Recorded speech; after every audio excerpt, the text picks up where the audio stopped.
예수님은 사명을 따르는 삶이 무엇인지를 보여주셨어요. 예수님의 사명이 뭔지 아시나요? 성경에 보면 예수님의 사명 선언문이 여러 곳에 나와요. 인자가 온 것은 잃어버린 자를 찾아 구원하려 함이니라. 내가 온 것은 양들로 생명을 얻게 하고 더 풍성히 얻게 하려는 것이라. 이것이 예수님의 사명이었습니다. 그러므로 예수님은 어떤 상황에서도 이 사명을 놓치지 않으셨음을 보여주는 겁니다. 사람들이 방해하고 들어와도 예수님은 사명을 생각하셨어요.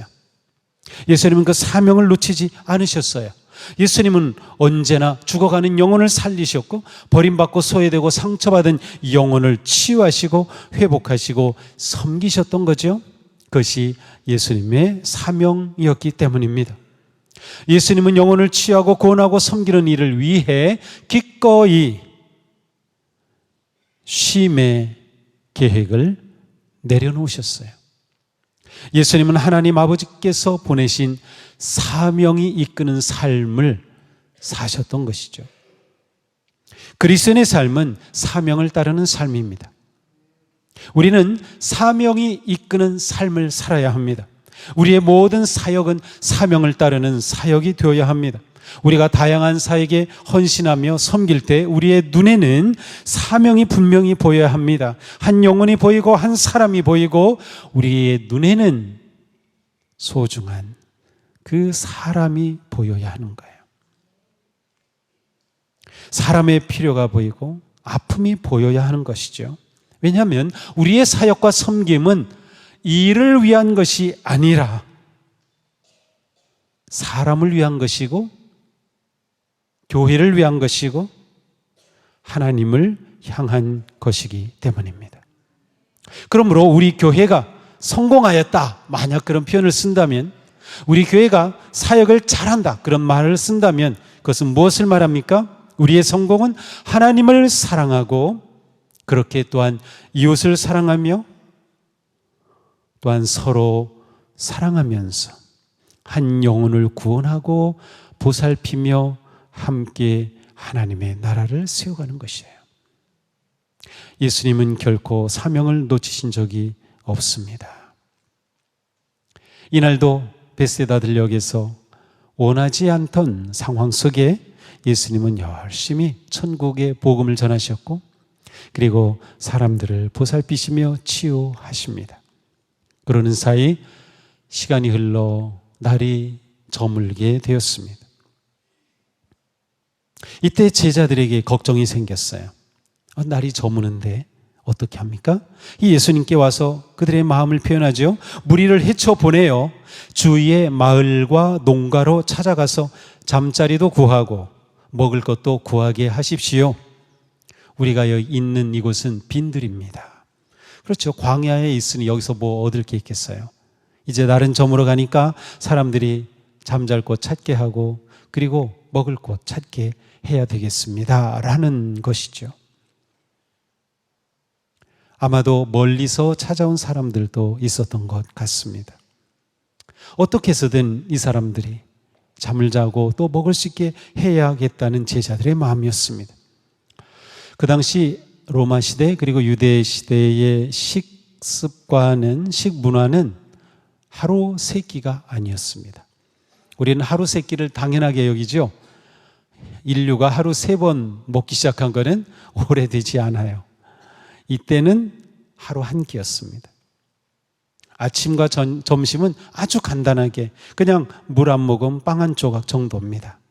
좀 괜찮으면 빵에다가 포도주 한 잔 정도. 저녁이 되어야 진짜 식사를 했어요. 그러니 날이 저물어가는 이때 많은 사람들은 굶주리고 있었던 것이죠. 이 제자들의 걱정은 당연한 일이었습니다. 그런데 이러한 제자들에게 예수님은 전혀 예상치 못한 뜻밖의 말씀을 하십니다. 너희가 그들에게 먹을 것을 주어라. 제자들은 어안이 벙벙했을 것입니다. 거기 모인 사람들은 장정만 5,000명, 여자와 아이들까지 포함한다면 10,000명, 15,000, 어쩌면 20,000명일지도 모릅니다. 그런데 예수님은 제자들에게 너희가 먹을 것을 주라고 말씀하셔요. 대책 없는 말씀으로 들립니다. 제자들은 대답하죠. 우리에게는 빵 5개, 물고기 2마리밖에 없습니다. 우리가 나가서 이 모든 사람이 다 먹을 만큼 음식을 사지 않으면 안 되겠습니다. 마가복음과 요한복음은 제자들이 이렇게 대답해요. 우리가 가서 빵 200데나리오너치를 사다가 먹이라는 말씀입니까? 사실 이들에게는 200데나리온의 돈이 없었을 겁니다. 거기에 모인 사람들을 다 먹이려면 음식을 사와야 하고 여기는 광야이니까요. 그렇게 하려면 200데나리온이 필요하다는 계산이 딱 나온 거죠. 몇 명인지 나오니까 1인당 몇 명? 200데나리온. 200데나리온은 어느 정도 가치냐면 1데나리온이 하루 품삯이에요. 그렇다면 200데나리온은 우리 돈으로 얼마나 될까요? 하루 품삯 10만 원으로 친다면 10일이면 100만 원, 100일이면 1000만 원, 200일이면 2천만 원. 그 정도의 돈이 드는 거죠. 그러니 이날 모인 사람이 실제로 그렇게 많았다는 것을 우리는 알 수 있어요. 그러나 지금 제자들에게 있는 것은 빵 5덩이 그리고 물고기 2마리가 전부입니다. 요한복음에 의하면 이 오병이어는 제자들의 것도 아니었어요. 이것은 한 어린아이가 가지고 있는 것을 안드레가 찾아가지고 예수님께 가지고 온 거예요. 이것은 그저 한 사람이 먹을 수 있는 양이죠. 이것으로 수만 명을 먹인다? 불가능했습니다. 그런데 예수님이 계속 말씀하십니다. 사람들을 50명씩 떼지어 앉게 하여라. 제자들은 참 난감해졌습니다. 정말로 주님께서 이들에게 음식을 먹이실 작정이신가? 아니 50명씩 떼를 지어 앉게 하시라고? 아마 제자들은 이해하지 못했을 것 같아요.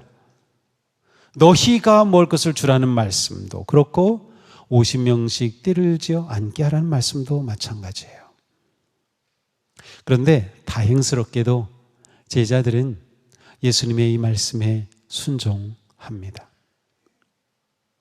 이것은 신앙생활의 신비이기도 합니다.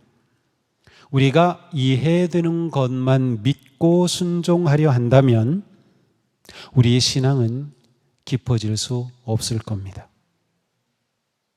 물론 우리가 주님의 말씀을 잘 묵상하고 연구하며 이해하고 깨닫는 것 아주 중요합니다. 하나님의 말씀, 음성을 분명히 알아야 하기 때문이죠. 하지만 때로는 순종하기 전에는 이해가 되지 않을 때도 있습니다. 이것을 우리가 인정해야 돼요. 100% 이해해야만 하는 것 아닙니다. 순종할 때 비로소 하나님의 뜻이 이해되고 하나님의 말씀이 깨달아지는 것이 신앙생활입니다. 너무도 중요합니다.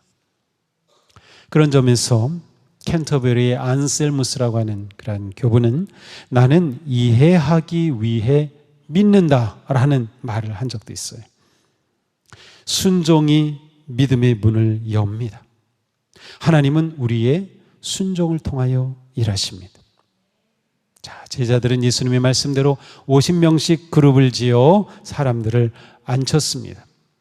제자들이 예수님 말씀에 순종했으니 이제는 예수님이 일하실 차례입니다.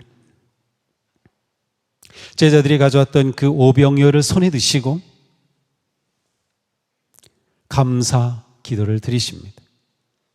그리고 그 빵을 떼어 제자들에게 주시며 사람들에게 나누게 하셨습니다.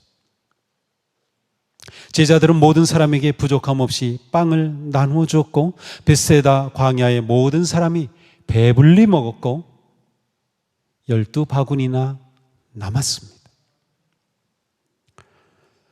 성경은 어떻게 5개의 빵이 변화되어 그 많은 사람들을 먹이고도 남았는지 설명하지 않습니다. 우리는 궁금한데 말이죠. 성경을 기록한 사도들은 그것이 중요하지 않았어요. 그것은 당연한 것이었어요. 하지만 지금의 우리들은 이것이 너무도 궁금하죠. 성경은 이 부분을 우리의 믿음에 맡깁니다. 그러나 그날 그곳에 있었던 제자들과 5천 명의 사람들은 그것을 경험했죠. 그것이 얼마나 엄청난 경험이었는지 예수님을 그때부터 정말 하나님이 보내신 선지자라고 믿기 시작했고요. 그때부터 사람들이 예수님을 우리의 왕으로 삼자. 그래서 예수님을 왕으로 삼자는 운동이 일어난 거예요. 그 엄청난 운동이 이 사건으로 시작이 되었어요. 요한복음에 보면 이러한 운동이 너무나 강력했기 때문에 오히려 이렇게 예수님을 따라오는 사람들을 향해 꾸짖기도 하는 말씀을 볼 수 있어요. 너희가 배불리 먹었기 때문에 여기 오는 거지? 그 정도로 강력한 충격적인 사건이 일어난 거죠. 그러니까 이것은 꾸며낸 이야기가 될 수 없는 거죠. 우리는 오병이어의 이 기적에서 예수님이 어떤 분이신가를 분명히 보게 돼요. 자, 예수님은 빵의 공급자가 되십니다. 다시 말하면 예수님은 굶주린 자들을 채우시는 분이십니다. 예수님은 생명의 근원이 되시는 겁니다. 빵의 주인이 되시는 겁니다. 사람으로는 할 수 없는 신적 권능으로 벳세다의 광야에서 천국 잔치를 베푸신 분이 바로 예수님이신 거죠. 자, 그런데 여기서 더 중요한 점이 있어요. 그날 모든 사람들은 오직 예수님만 보았죠.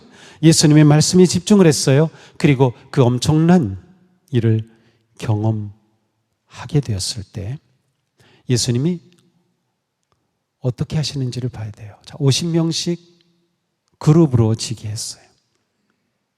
지금까지는 지금 여러분들이 저에게 집중하는 것처럼 다 예수님만 집중하고 있었어요.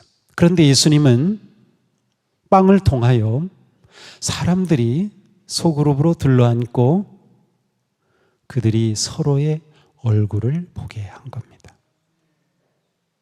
예수님을 바라보던 그들의 마음과 눈을 옆에 이웃을, 친구를, 그곳에 함께 온 사람을 보게 한 겁니다. 이게 중요해요.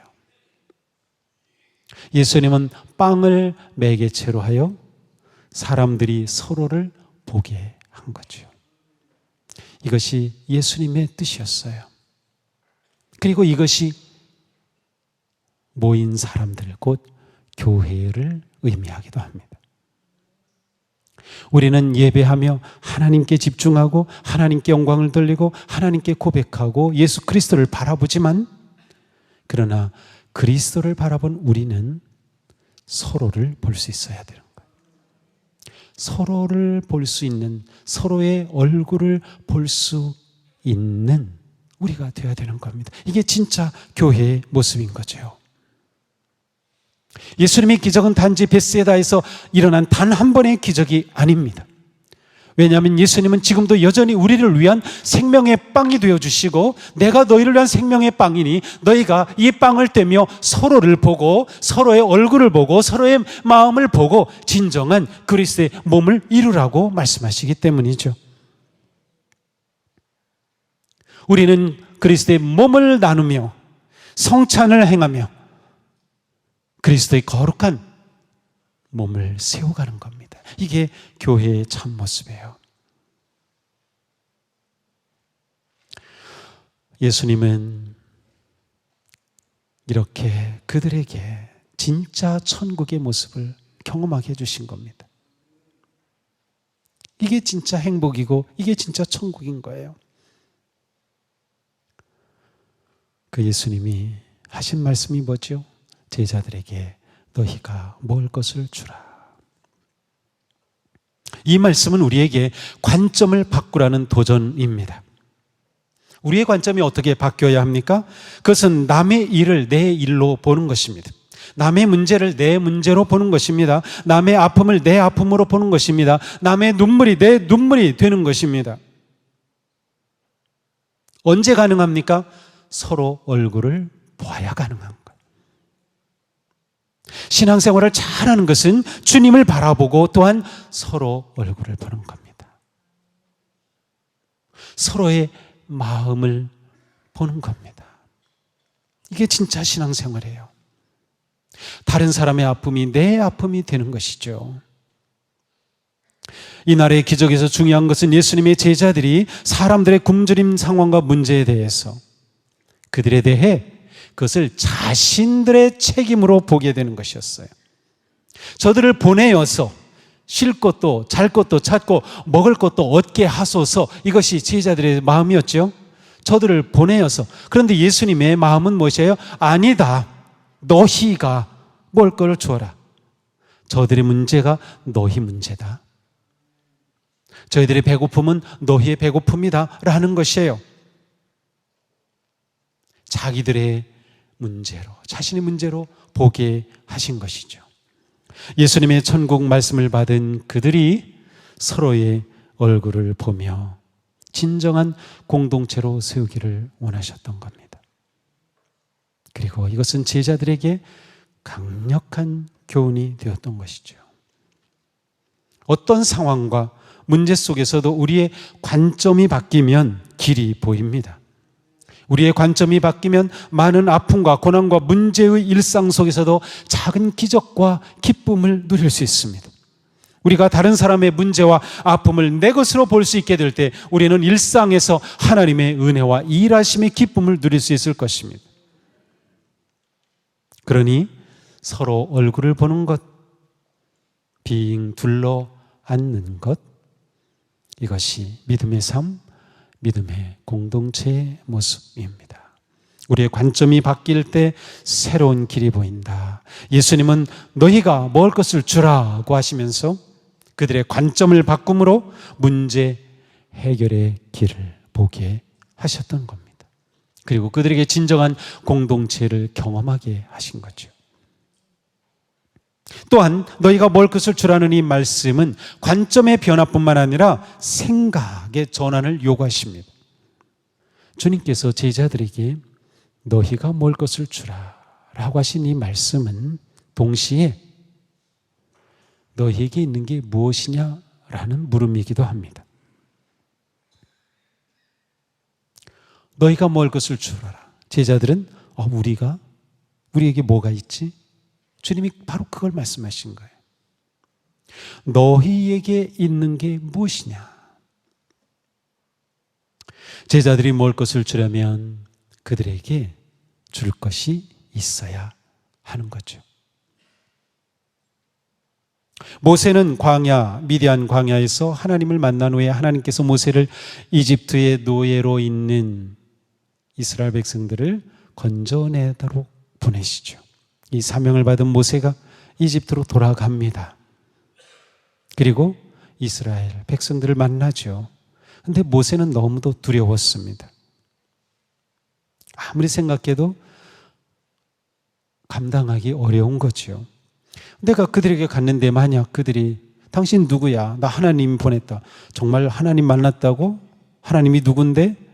하면서 모세를 받아주지 않고 인정해주지 않는다면 어떡합니까? 모세는 너무도 걱정이었어요. 그래서 하나님께 하소연하죠. 그들이 저를 믿지 않고 저의 말을 듣지 않고 주님께서는 너에게 나타나지 않으셨다 하면 제가 어떡합니까? 그때 하나님께서 모세에게 하신 말씀이 이겁니다. 네가 손에 가지고 있는 것이 무엇이냐? 모세의 손에 황금덩이가 있었을까요? 모세의 손에 권력이 있었을까요? 모세의 손에 강력한 검이 있었을까요? 아니요. 막대기 하나. 그게 다였어요. 그러나 하나님은 모세의 그 지팡이를 통하여 일하셨습니다. 그 보잘것없던 지팡이는 하나님이 함께 하실 때 능력의 지팡이가 되었습니다. 기적의 지팡이가 되었어요. 지팡이를 들을 때 홍해가 갈라졌어요. 지팡이를 내리칠 때 물이 솟구쳤어요. 만나가 내리고 승리를 가져온 지팡이가 된 거죠. 그렇습니다. 하나님은 우리에게 있는 작은 것을 사용하셔서 큰 일을 이루십니다. 그러므로 우리는 우리에게 있는 것을 다르게 생각할 수 있어야 돼요. 그것이 믿음으로 생각하는 겁니다. 벳세다 광야에서 예수님의 제자들은 먼저 계산했습니다. 이것이 그들의 생각이었어요. 여기는 수만 명을 먹이는 것은 불가능하다. 200데나리온이 있어야 한다. 우리에게는 이러한 돈도 없다. 안 되겠다라는 것이 그들의 생각이었어요. 그들의 손에는 오병이어는 너무나 작게 보였습니다. 하지만 주님의 말씀 앞에 계산을 멈췄고 오병이어를 주님의 손에 드렸습니다. 인간적 생각을 내려놓고 믿음의 생각으로 주님께 드릴 때 역사가 일어났습니다. 믿음의 생각은 우리에게 있는 것을 하나님의 은혜와 기적의 재료가 되게 합니다. 주님은 우리 손에 있는 그것을 통하여 일하시며 우리에게 있는 작은 것을 승리와 성장의 기회로 삼으실 수 있습니다. 우리가 다르게 생각할 때 놀라운 변화의 승리의 역사가 시작될 수 있습니다.